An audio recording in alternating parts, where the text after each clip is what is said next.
wassalatu wassalamu ala Rasulillah wa ala alihi wa sahbihi wa man wala ma ba'd.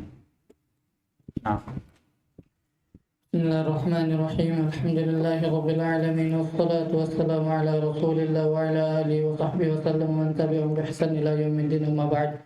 Qala muallif rahimahullahu ta'ala babu man tabarraka bi syajaratin aw hajarin wa nahwihima. Wa qaulillahi ta'ala afara'aytumul lata wal uzza al-ayah.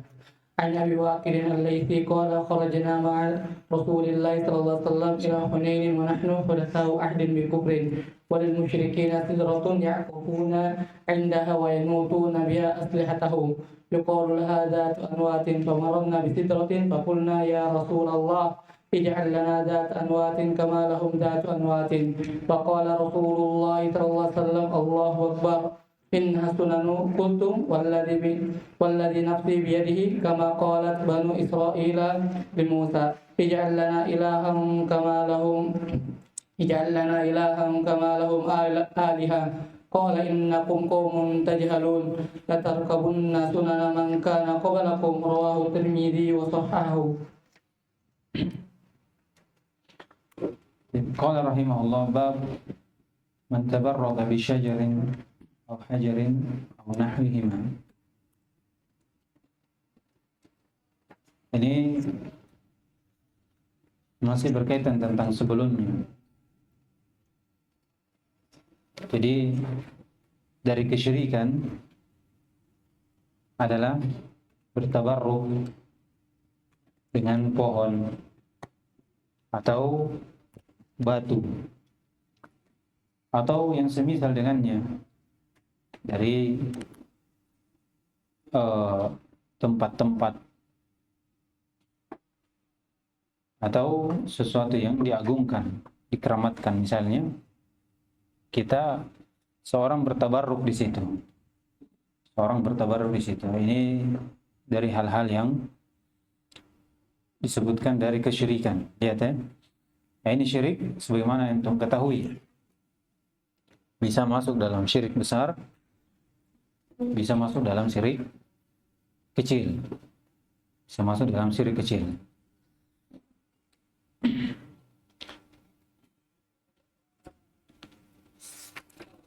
Jadi tabarruk itu adalah talabul barakah wal khair.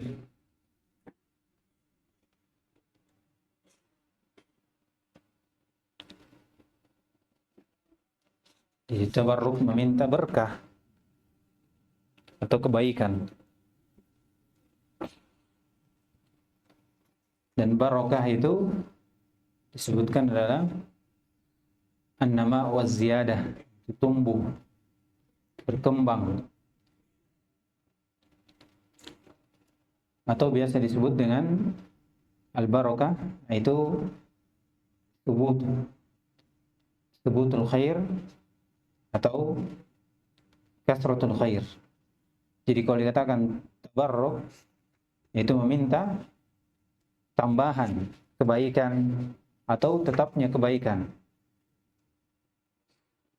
Tapi tabarruk ini disebutkan bisyajarin atau hajar. Meminta berkah di pohon atau hajar. Nah, ini dari kesyirikan. Jadi tabarruk, jadi bentuk tabarruk itu ada yang disyariatkan, ada juga yang dicela. Ada yang disyariatkan dan ada juga yang dicela. Jadi dhabit dari tabarruk itu pertama tetap dalam Al-Quran.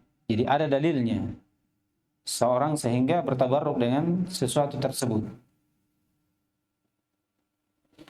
Jadi keberkahan dari sesuatu itu sehingga kita minta berkah, itu ada dalilnya yang membolehkan. Karena ini dari perkara tauqifiyah, bukan ijtihadiyah. Kemudian yang kedua, tabarruk itu bisa saja dari beberapa perkara. Dari ucapan, Iya, dari perbuatan, dari waktu, tempat, iya, dan selainnya. Tapi diketahui bahwasanya sesuatu itu bukan dia yang memberikan berkah, ya, tapi dia sebab tercapainya apa? Keberkahan. Itu perlu digarisbawahi. Jadi kalau ada syariat, misalnya sebagai contoh air Zam-Zam, iya, ini ada nasnya kan? Bagaimana air Zam-Zam ini memiliki berkah seorang yang minumnya, ya. Tapi seorang kalau minum, jangan dia minta berkah di air itu. Tapi ini cuma sebab seorang mendapatkan apa? Keberkahan. Iya. Seorang mendapatkan keberkahan. Jadi antara hal tabarruk yang disyariatkan itu diantaranya tabarruk dengan badan dari Nabi SAW, ya. Ini. Jadi bertabarruk dengan zatin Nabi SAW. Dari apa saja yang ada dari Nabi SAW. Ini ketika dia hidup. Ketika dia hidup. Dari keringatnya, dari pakaiannya, apa saja. Ini meminta berkah melalui apa? Badan Nabi SAW dan apa yang berada di sekitarnya dari tubuhnya. Tapi ketika Nabi SAW meninggal, sudah selesai. Selesai lagi. Jadi jangan lagi bertabarruk di mana? Di kuburannya. Ini banyak. Iya, masih meminta berkah di mana? Di kuburan Nabi SAW. Iya, dari tanahnya, apalagi namanya? Tirainya, ya. Nah, itu ada. Banyak, ya. Kita lihat di mana video-video yang dikirim ada. Begini sapu-sapu. Iya. Iya kan? Banyak. Bahkan dia simpan baru bekas tangannya ditaruh di plastik, bawa pulang. Iya. Ini dari kejahilan. Boleh bertabarruk dengan zat Nabi SAW, tapi tak kalah hidup. Tak kalah hidup. Yang kedua, ada yang bertabarruk dengan ucapan. Ini saya jelaskan dulu, karena tabarruk itu ada yang disyariatkan, ada yang dicela. Sebagaimana ruqyah. Iya kan? Jadi supaya orang tidak tahu, ini tabarruk. Iya. Berarti haram. Iya, tabarruk ada. Di antara tabarruk dengan ucapan. Dengan membaca Al-Quran. Zikir. Iya. Bagaimana kalau membaca surah Al-Baqarah? Iya, ada. Iya, ada. Tapi catatannya tadi apa? Dijadikan itu sebab seorang mendapatkan keberkahan. Bukan dijadikan dia yang memberikan apa? Keberkahan. Nah, ini perlu digarisbawahi. Tabarruk dengan perbuatan misalnya juga. Seperti makan sahur, ada kan? Tasahharu fa inna fis sahuri barakah. Ya kan? Makan sahur. Karena di waktu sahur itu kalau kau makan di situ ada berkah. Kita mendapatkan keberkahan di situ. Kebaikan. Nah, ini dari waktu apa? Perbuatan. Seperti juga orang kalau makan berberkah itu kalau makan dalam keadaan berkumpul. Semakin banyak orang, semakin banyak berkahnya. Iya, jangan minta berkah di situ. Kita jadikan perbuatan ini sebab mendapatkan keberkahan dari Allah Subhanahu wa taala karena ada dalilnya. Itu saya katakan tadi. Jadi harus ada dalilnya sehingga ditetapkan ada berkah di situ. Iya. Berberkah, minta berkah dengan mencari berkah di mana? Di tempat misalnya. Seperti di masjid. Di masjid, di mana lagi? Di majlisil ilm seperti ini ada keberkahan. Ya, sebagaimana dalam hadis. Di waktu juga seperti malam Lailatul Qadar. Iya. Inna anzalnahu fi lailatin mubarakah. Ya kan? Ada keberkahan dengan Al-Qur'an juga tadi. Seperti makanan juga, seperti tadi apa? eh, minumannya, termasuk juga minuman air zam-zam, kemudian madu dan selainnya dari hal-hal yang memang ada syariatnya seorang mendapatkan berkah dengan sebab hal tersebut. Dengan sebab hal tersebut. Di luar dari itu, maka perkara tersebut adalah perkara yang haram, seperti tabarruk dengan kuburan. Ya, jadi kalau antum lihat tabarruk bisyajarin au hajar au nahwihima, ini masuk kuburan. Ya. Kalau tabarruk masjid, perhatikan, di masjid ya, antum duduk di masjid, baca Al-Quran dulu di situ berzikir dengan Allah, itu tabarruk. Tapi kalau antum tabarruk di masjid, antum sapu temboknya begini, itu beda. Ya, itu beda lagi modelnya. Jadi bentuknya tempat di situ antum duduk, murojaah, ada keberkahan datang orang duduk di masjid, iya kan? Karena tempat masjid itu jadi kan memang tempat yang berberkah. Tapi kalau antum temboknya begini, antum tanahnya, itu bentuknya beda lagi. Bentuknya beda lagi. Jadi ini disebutkan bab man tabarruk bisyajarin au hajarin au nahwihima. Ini dari bentuk-bentuk tabarruk yang tidak disyariatkan. Iya. Dan ini masuk dalam kesyirikan. Masuk dalam kesyirikan. Bentuk syiriknya, kalau dia yakini bahwasanya ini yang memberikan pengaruh, manfaat, kebaikan, atau dapat menahan bala, maka ini masuk dalam syirik besar. Tapi kalau dijadikan sebab saja, iya, tidak ada keyakinan, maka ini masuk dalam syirik asghar. Syirik asghar.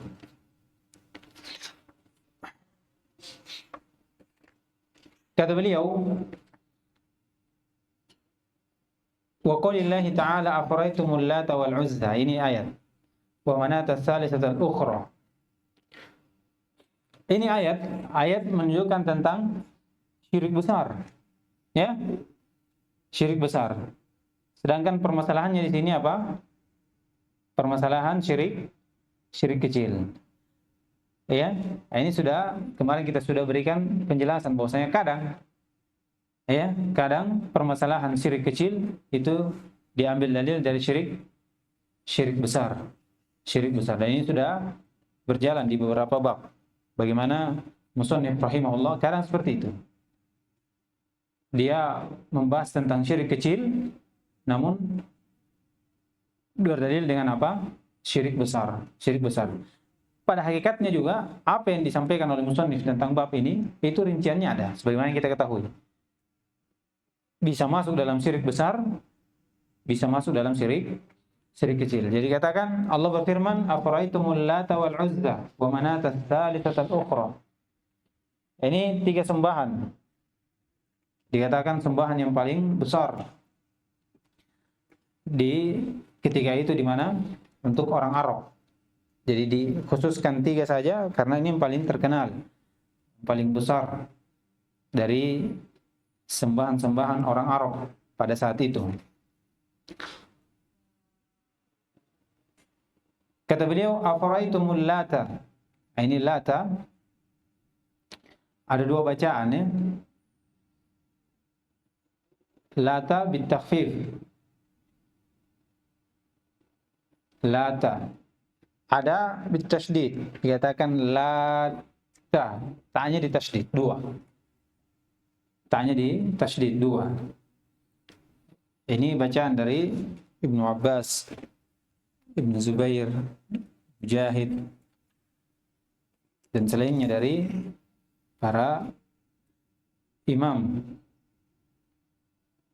Jadi kalau dia lata ya, di takhfif, ta'nya dari tasydid.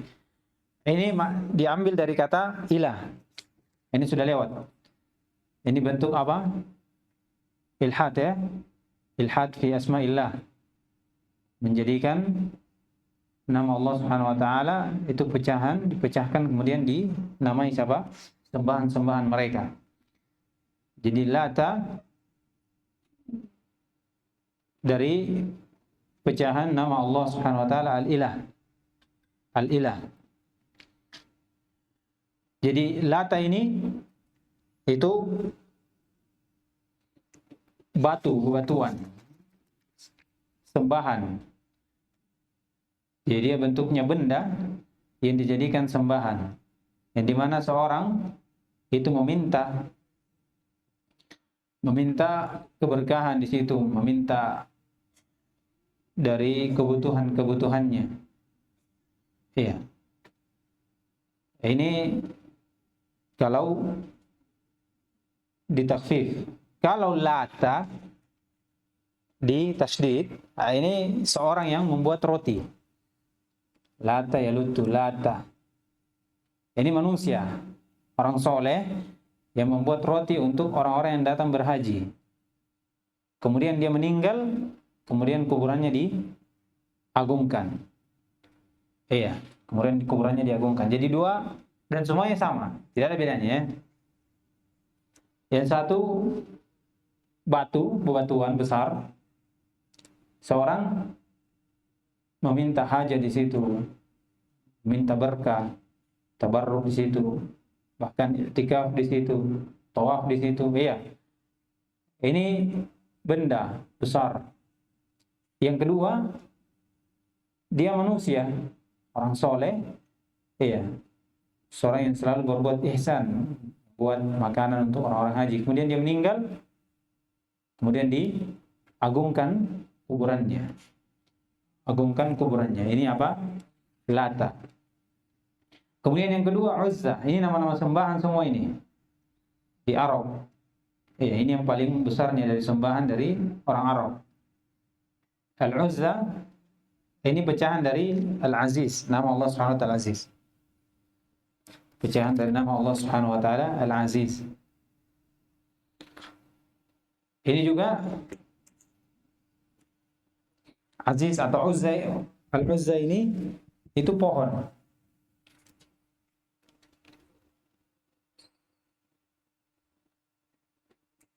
Pohon besar. Iya. Terletak di antara Makkah dan Taif. Nah, ini juga sesuatu yang diagungkan oleh orang Arab pada saat itu. Paling besarnya jadi dijadikan sembahan, tandingan untuk Allah Subhanahu wa taala. Kemudian yang terakhir Al-Manat wa Manat al-Thalitsat al-Ukhra. Iya, yang ketiga ini dikatakan Manat. Ini disebutkan pecahan dari nama Allah Subhanahu wa taala Al-Mannan. Iya, mereka mengambil dari nama Allah kemudian dijadikan untuk sembahan mereka. Dijadikan untuk sembahan mereka. Ini tiga ini sembahan-sembahan orang-orang Quraisy, yang dimana mereka ini mengambil berkah di tiga tempat ini, meminta berkah, iya, meminta dari kebutuhan-kebutuhannya. Kemudian mereka menyembah, bernazar, menyembelih, iya, untuk di sisi dari kuburan atau dari sembahan-sembahan ini. Iya, di sisi dari sembahan-sembahan ini. Ini syahidnya.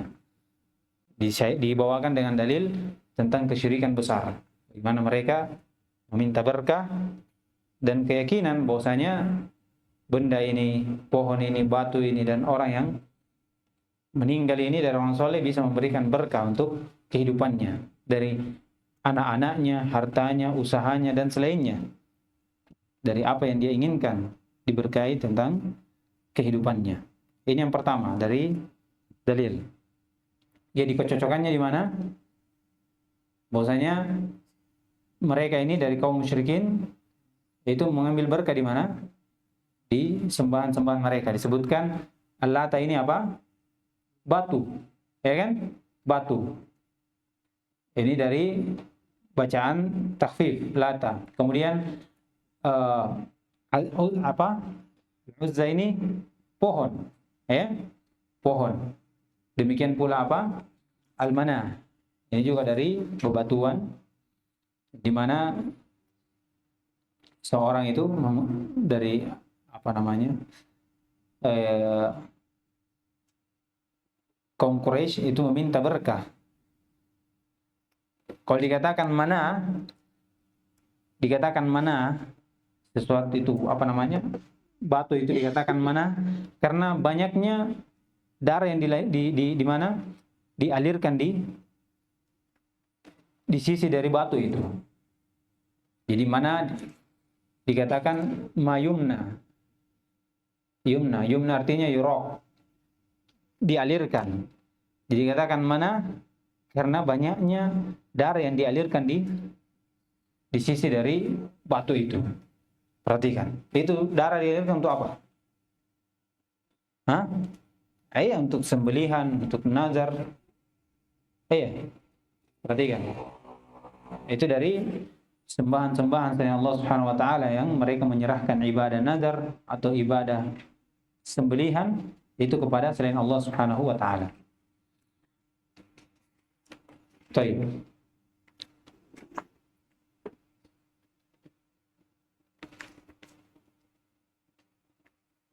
Nah, insyaallah nanti karena ini panjang mungkin pertemuan berikutnya kita selesaikan langsung satu bab insyaallah. Ya. Baik, subhanallah wa bihamdihi, asyhadu an la ilaha illa anta, astaghfiruka wa atubu ilaik.